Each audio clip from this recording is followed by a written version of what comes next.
Hi everyone, welcome back to another video. So today's video is going to be the first video in a series all about the NEA or non-exam assessment.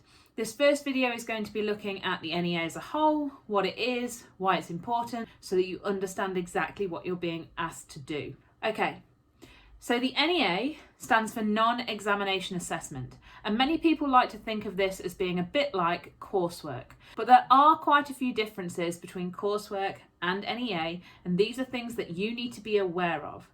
So the non-exam assessment is worth 30% of your GCSE. So this, combined with paper 1 and paper 2, is what gives you your overall GCSE for media studies. And the benefit of doing non-exam assessment is that this is something that is completed in school, so you get an opportunity to prepare for this, you get an opportunity to plan for this, you get a chance within this process to speak to your teacher and get feedback, so you're not being expected to remember things and then respond to them under those timed conditions in an exam. So if, like me when I did my exams, you're somebody who stresses out and gets upset under that pressure of exams, this is something where you can take your time and excel so that you go into that exam with a little bit of a safety net behind you for your overall GCSE score. Now, one of the big differences between this and coursework is that non-exam assessment is supervised. You won't be allowed to take your overall project home, and you're not going to be allowed to spend weeks and weeks and months on this from year 10 all the way through to year 11. The exam board's really specific that this should be completed within 12 weeks. So that's roughly around 3 months. And although when I was teaching, we never had anybody come round to inspect us to make sure that we were doing this, the exam board are within their rights to send somebody round to your school to see whether or not you are complying with those regulations at school, or somebody from the exams watchdog who could come round and inspect your school to see whether or not you're complying with the regulations surrounding non-exam assessment. Now, obviously, that's not something that you as a student need to be worried about, but the reason that I'm emphasising the fact that this is a 12-week project is because you need to be aware that this isn't something that is going to make up the biggest chunk of your GCSE. As I explained in my previous video, the largest part of your GCSE is made up of paper 1. That's worth 40% of your GCSE. So as useful as it is to have a project that you can do in school where you've got that time to take over it and where you've got that opportunity to have a conversation with your teacher, actually spending too long on this can be detrimental to your overall grade. But that's something that we're going to look at over the course of these next few videos so that we can work out how you can spend the right amount of time on your project and still come out with the best marks possible. Now, in terms of what this project will look like, you'll get one task, and this one task is selected from a pack of topics known as the briefs. These are set by the exam board, they're not decided by your teacher. We are going to have a look at previous briefs that have been set, so you get an idea of the sort of things that you may be asked to complete as part of your project. The briefs are released in March of year 10, and so at any point after March, you will be looking at completing this within your school. Now, certain schools will organise this differently. In my school, when I was teaching, I would select the brief for my student because I knew which project would give the class as a whole the best chance of getting the best marks possible within the time frame that we had within our lessons, given how long our lessons were, given the technology that we had available in school, and also given the technology that we had available outside of school, so the things that my students were able to access in order to complete some parts of this project.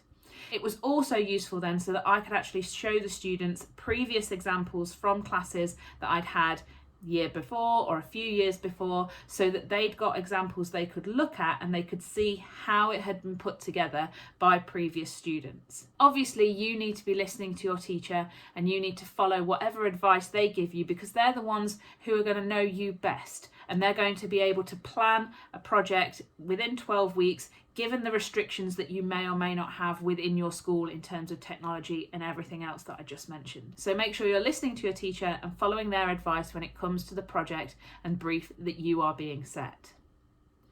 Now, the breakdown for the project as a whole is that it's worth 60 marks. So it's very similar to paper 2 in your GCSE. They're both worth 30%, they're both worth 60 marks, and they have a very similar breakdown as well. So you get 10 marks for your statement of aims. This is a written piece of work that is roughly a quarter of a page of a Microsoft Word document. The remaining 50 marks are then split between two criteria. Essentially, how well you have stuck to that brief and you followed the guidance within that brief, and then your use of media language and representation. So those are the key concepts that are being focused on within this particular project. And that final 50 marks is for the overall project. So essentially, the only things that you need to submit to the exam board is that written statement of aims and then the final finished piece of work. But what do these briefs look like? Well, you can have a look at some of the briefs and the kind of projects that you might be asked to do in the sample assessment materials that are on the Eduqas website. For this particular set of videos, I'm going to be using one of the briefs from 2019. Now, you're not going to be able to access the briefs that previous years have done because these are only available to schools and are on the secure or locked down part of the Eduqas website. Even I can't access them anymore, given that I'm no longer a teacher.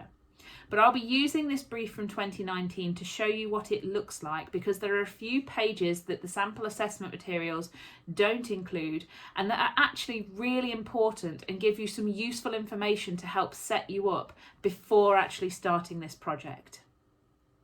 So this is the front page of the brief, and hopefully what your teachers will do is that they will give you a copy of the brief in full. Now, if they don't give you this page and the subsequent page that I'm going to go through today, that doesn't matter too much. You can use my videos as a guidance because they tend to stay the same. But certainly in the next video, where we have a look at the actual project itself and what you're being asked to do, there are a couple of pages in that you really should have access to. So you might want to ask your teachers to give you a printout of that. So as you can see, this is set up very much like a formal document, and you don't really need to read the whole thing. I'm not going to read the whole thing out for you on the video. What you can do if you're interested is pause the video here and have a look at it in full. What I'll be doing is picking out some key information for you. So the first thing to be aware of is that this is an individual project, and the exam board are really specific about this being individual. There are areas where you can work together with other people, but you are not allowed to submit a piece of work as part of a group. Every single person within your class needs to submit something separately because this is your GCSE. And that's also something to keep in mind if you are working with other people. This is your GCSE, it's going towards your grade, and so you need to make sure that you're taking accountability for every step of this process and that you're putting in as much effort as you can to get the best marks possible. As I said a minute ago, the key concepts that are being focused on here are media language and representation. Media language, as we know, refers to not the actual physical words that you're putting on a page, but the elements that you're using that relate to that particular topic. So if we're looking at magazines, we should expect to see a cover star, we should expect to see cover lines, a barcode, a strap line, masthead, those sorts of things. Now, although this is an individual project, there are elements where you can use other people, and this is where those elements are set out. So you can use other people as models, you can use other people as actors, as artists, or you can use people as your crew. So if you want to be the model for your particular piece of work, you can have somebody else take the photographs or take the video footage for you. You just have to make sure that you are instructing whoever you're working with how you want them to act, how you want them to pose, where you want them to take the picture from, how you want them to frame the picture, so that you're in control. Think of yourself like the boss of this project. You're the person who's running this project. So if you're going to also be the model, you need to instruct people on what you want those shots to look like. If you're taking the images yourself, you need to instruct people on what sort of things you want them to give and what sort of things you want to get in the overall project. Now, they emphasize here that you're only allowed to submit one project. This doesn't mean that you can complete every single project and then decide which one you're going to submit based on which one you think looks best and is going to get you the best marks. Remember, you've only got 12 weeks for this. So you need to make sure that when you have had a look at the briefs, if you're allowed to choose your own project, or when you're given the brief, that you are working towards that production and that you've got the criteria in mind for that production, because you're only going to get this one chance at it. In terms of the statement of aims, I'm not going to go into too much detail at this point because there is going to be a separate video on your statement of aims, looking at how we write it, what sort of things we need to include, and also giving you some sample ones that you can use as a guide for when you're writing your own. But what the statement of aims does is it sets out basically what you are planning to do to meet the brief and why you are going to do it. So every time you make a point within your statement of aims, you need to back it up and say why you're doing it. It's all about justifying your idea. Now, you do need to be aware that the statement of aims is compulsory.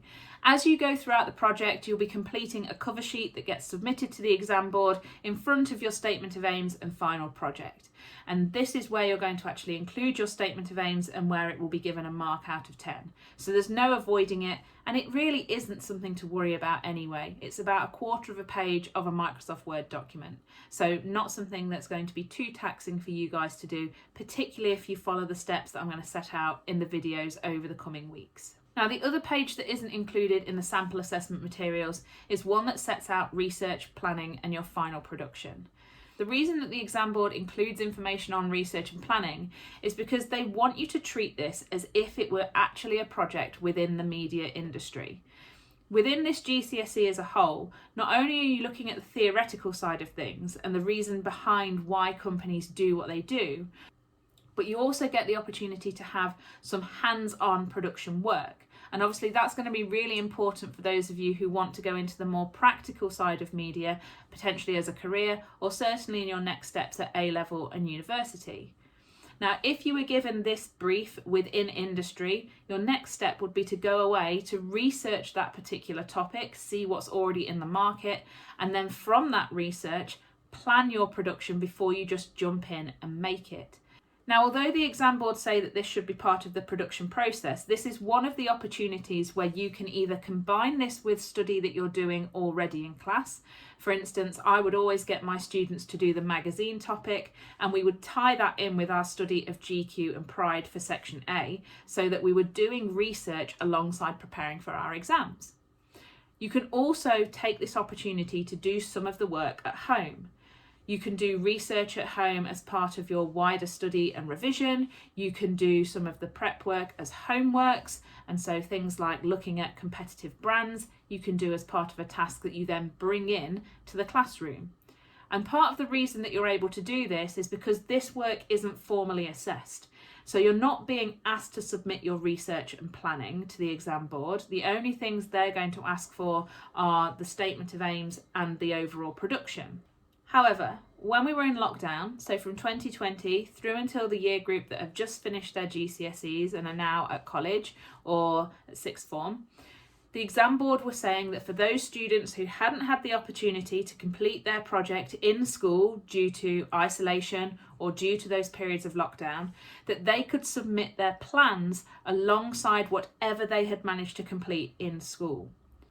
So it's useful to keep in mind that whenever you're doing a piece of work that relates to this NEA, you need to keep it safe. You need to keep it stored somewhere that you can access it, because there might be a case in the near future where you're able to submit your research or your planning alongside whatever you've done in class to supplement those marks, and so that the exam board can see what you would have been able to do had you been given the opportunity. Now, jumping ahead to the final production, the exam board is really clear on certain things here. You are required to create original content for this project. That means that you're not allowed to copy and paste anywhere from the internet. And when your work is submitted, it is submitted electronically. So the exam board may well have things at their end that they use to check to see whether or not any of your work has been copied. It's also really easy within this project to see where you've copied and pasted material.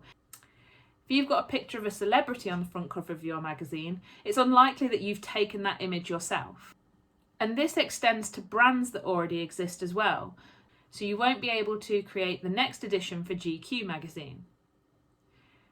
All of the footage and the text that appears within your project has got to be original. Now, in the next video in this series, we're going to be looking at the actual task itself, and you'll see that the exam board have given you some helpful hints and suggestions as to how many images you should be using, where these images should appear, or how much footage you need, and what length your production should be, either in terms of pages or time.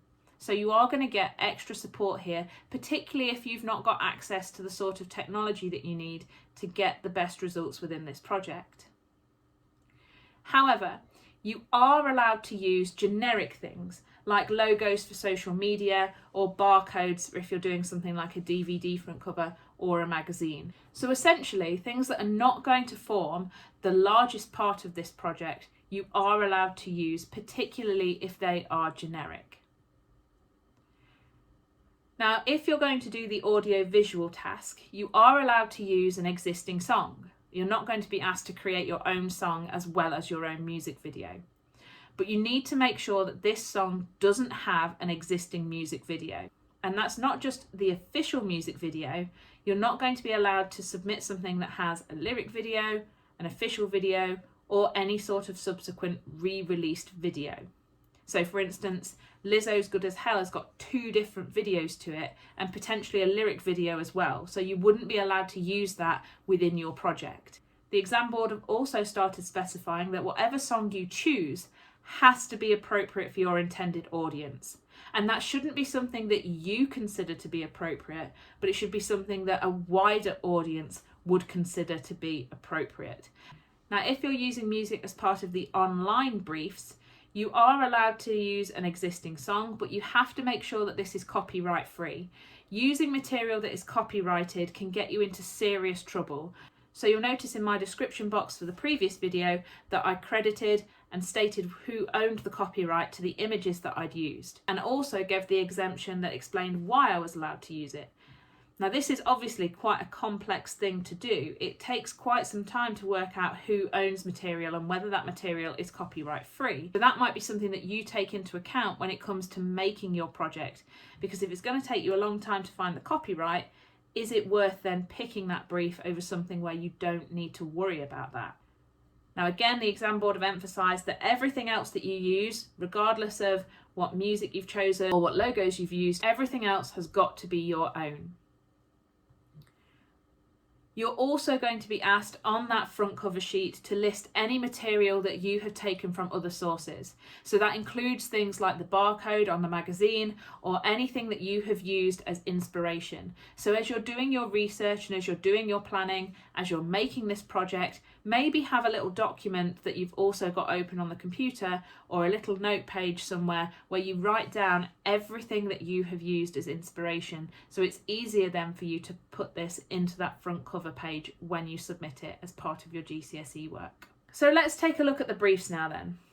Brief number 1 is television or online media. So potentially not only are you going to be able to choose your own brief if your school allows that, but you're also going to have to decide whether you go for the audio-visual route or whether you go for the web-based online route. And you'll notice that regardless of whether you pick the television route or the online route, both will share similar characteristics.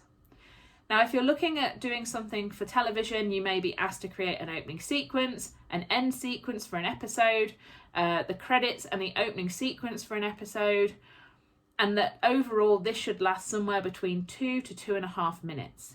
The online option will ask for either a working website, a working homepage and another linked page, a functioning homepage and another linked page, and that overall this should be 2 pages long and include at least 30 seconds of audio or audio-visual material. And that audio-visual material has got to relate to the overall topic. And previous briefs have asked, regardless of whether it's television or online, for students to create something relating to a crime drama or relevant subdrama, a teen drama or relevant subdrama, documentary, reality-style television, soap opera, mystery or comedy, and you'll see that there's been a huge range of audiences as well.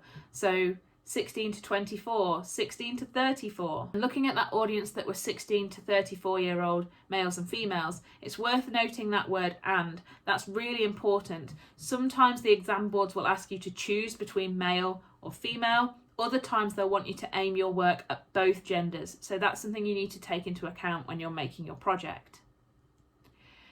Brief 2 is the magazines or online topic, and this is what I'm going to be using over the next few weeks as an example for us to work with and for me to show you how to structure your 12 weeks. Now in this instance, students have been asked to create a front cover and a double page spread, a front page, a contents page and a single page feature article, a front page and a double page feature article, and that overall this has got to be 3 pages long, with that double page spread counting as 2 pages. The online topic is exactly the same sort of stuff as was asked in brief 1. So a functioning homepage, functioning website, working homepage and one other linked page, and those 30 seconds of audio or audio visual material. The audiences that have been given here are exactly the same as well. So when you get your brief, regardless of whether you are looking at the television topic or the magazine topic, the target audience for both tasks will be exactly the same. So as to make it fair for those schools that allow students to choose their own topic, but also to make it easier for the exam board to award those marks, because everything should be aimed at the same audience, regardless of what piece of work they're looking at. Now for this brief, students have been asked to create a magazine cover or a website for a music or sport magazine, a general monthly lifestyle magazine, a fashion or health and fitness magazine, a special interest magazine, or a mainstream film and music magazine. Now, film industry is slightly different. There's no option for online media here. So if you're going to pick the film industry topic, you will only get 1 brief. You won't get to choose between 2 that are based in the same sector. And here, students have been asked to create a DVD, front cover, back cover, and spine. And they've also been asked to create some sort of poster, whether that's the theatrical release poster or a billboard poster as part of that marketing. And although it seems like it's very similar, they have also stipulated in more recent briefs that it needs to be a DVD or Blu-ray cover. So you get a little bit of choice there as to the sort of size and structure of your project if you decide to go down this route. Again, the audiences have remained the same, but students have been asked to create work for a crime film or associated subgenre, rom-com or associated subgenre, teen film or associated subgenre, thriller or associated subgenre, or a coming-of-age, action, relevant subgenre, or hybrid genre. And again, this project is asking for 3 pages in total, where they count the front and back cover of the DVD as 2 separate pages. So front cover, back cover, and then poster. And finally, we have the music marketing, and we go back to having that choice of either audio-visual or online media. Now for the audio-visual, you are only being asked to create an original music video. I know I said only, but that is quite a large undertaking because it does need to last anywhere between 2 and 2 minutes 30. So that's quite a big task to complete. For the online option, it's much the same as you've seen in television and music. Clicking homepage or a functioning homepage and one other linked page. And the length being 2 pages with 30 seconds of audio-visual material. Now, in this particular brief, students have been asked not only to meet the same audiences as we've seen previously, but they've also been asked to create a product for a new artist and band in either the pop or pop subgenre, R&B or hip-hop genre, the indie genre, the popular mainstream genre, which is essentially the same as pop, or the rock genre. Now, how should this process look over those 12 weeks? Well, the first thing you need to do is you need to make sure that you understand the brief. You need to make sure that you've picked the right one for you, or you've followed your teacher's advice if they're the ones setting the brief for you, and you need to make sure that you've understood exactly what is being asked of you for this project. You then need to undertake research, and your research should then inform your planning. Your planning should then inform the overall production, and ideally you need to be evaluating your work, editing your work, and then heading towards that final submission. So over the next few weeks in terms of my videos, we're going to take a look at understanding the brief. We're going to look at research, what it is, what you should be doing, how you can fit this into your time at home, planning and what that should look like, your statement of aims, how to write it, how long it should be, and some examples that you can use to help you when you come to create yours. And then we're going to take that final section of overall production, evaluation and editing in one video, because that process of going back over your work, evaluating how you've done something and then making those edits should be something that you're doing all the way through your work as you're creating that particular project. Hopefully you guys have found this video useful. I know it's quite a lot to take in and that there's probably going to be a lot of comments that you have which you can pop down in the comments section below. If you haven't already, do please subscribe. For every person who subscribes, you will get a shout out in the next video that I come to record, and you'll also get notified every time I release a new video so that you can stay up to date on everything to do with your GCSEs. Please leave me any comments, questions, suggestions down in the comments box below. I do read every single comment that comes in and I do try and reply to every single comment that I get as well, but please make sure that you're being kind down in that comment section. Hopefully you're looking forward to the next few videos on this topic, and I'll see you next time for understanding the brief.